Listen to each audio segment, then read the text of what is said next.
and make the beading.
Well, you can see I've come this far now.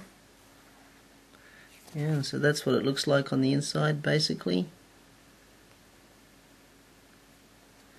And then the outside, the trim is like this. And then if you can see, I just fold it over. And it starts looking like what we know a kote should look like. Yeah, that folds over. That becomes your little tail that tucks under there, like that.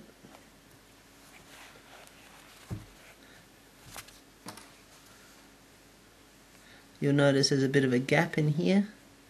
That's fairly important. So as you do the sewing, there's a gap as you sew it like that. It's what creates the closed, the semi-closed fist type shape. If from the beginning it's flat, you'll have a very open, large kote, and eventually when you use it, the leather will just be far too big. So you can see as you stitch down,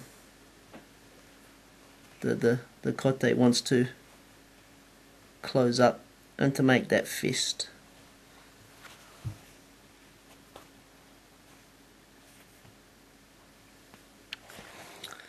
So I've just broke the thread that I was using to stitch with here, yeah.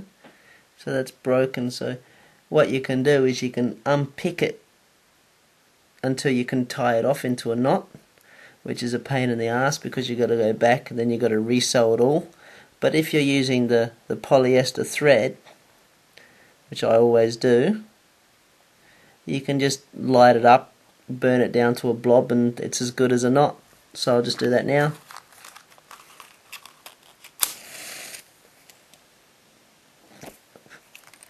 And then just pump. When it gets close to the leather, just pump, and that'll put it out and make a nice blob. And it's as good as a knot. You can see here the kote is coming along. Finished down to this far now. It hasn't taken me long. Longer than normal because I'm trying to do it for the camera without a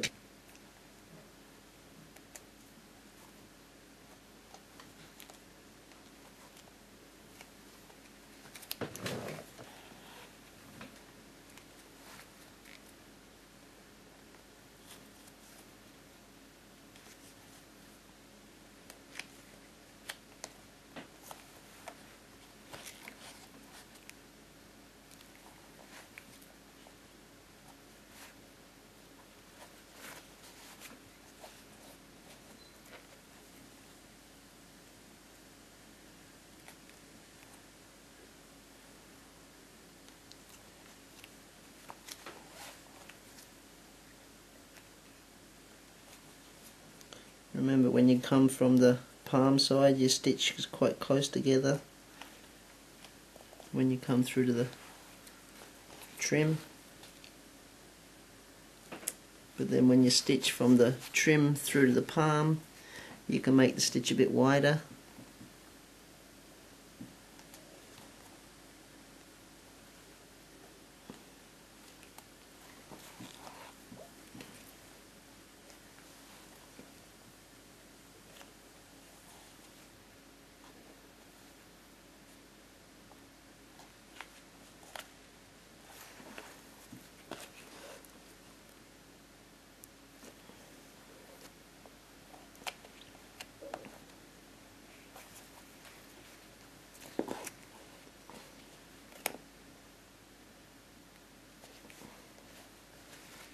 Now this will be my last thread, my last stitch, and put that through.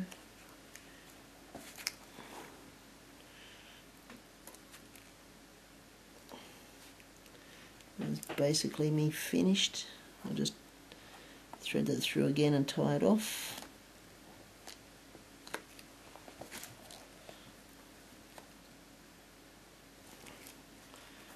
Tie a knot.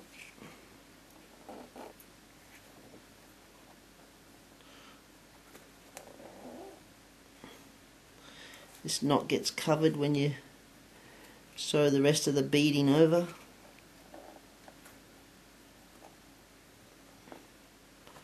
Always got to make sure your knots are in a position where they can get hidden.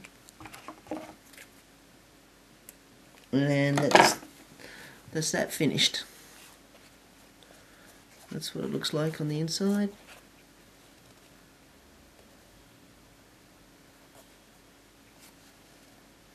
There's the thumb. There's that area.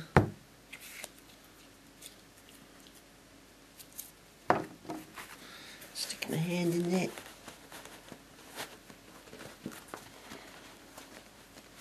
And yeah, it feels quite reasonable. Fits quite well. It's fairly straight. Did a better job on this one than my other one. It's not many creases in there.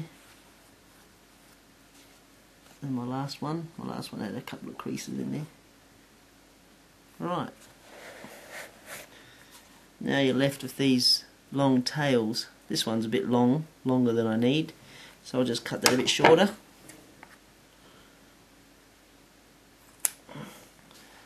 About 5 or 6 mil. You'll see that's on both sides.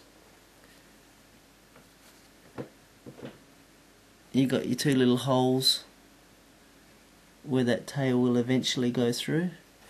Now the way you cut this,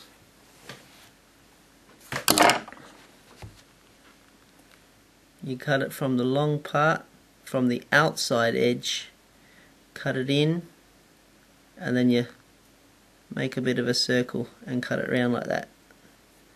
So from the outside edge,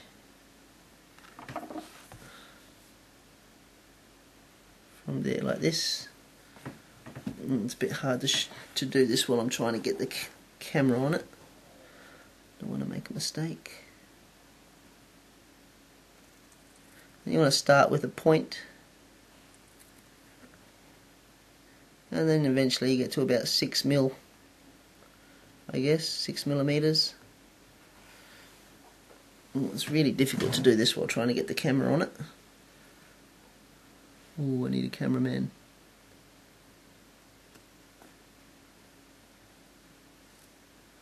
And then you just cut it round like that and cut it off.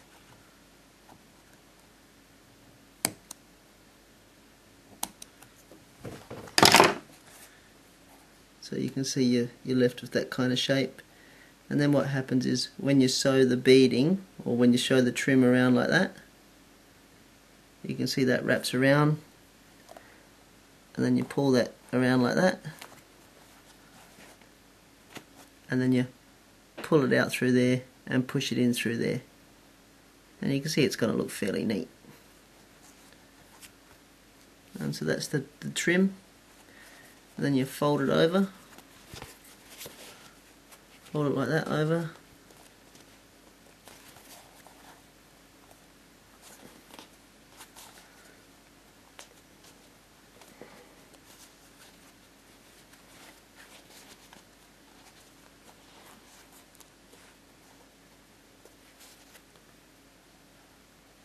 and then all you can see now, what's left is the sewing to finish the trim.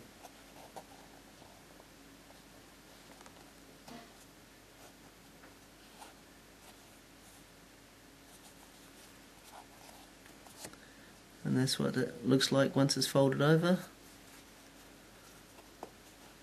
That's what it's like now. Fold it over, and it looks like a bought one. Looks like one from the shop, doesn't it?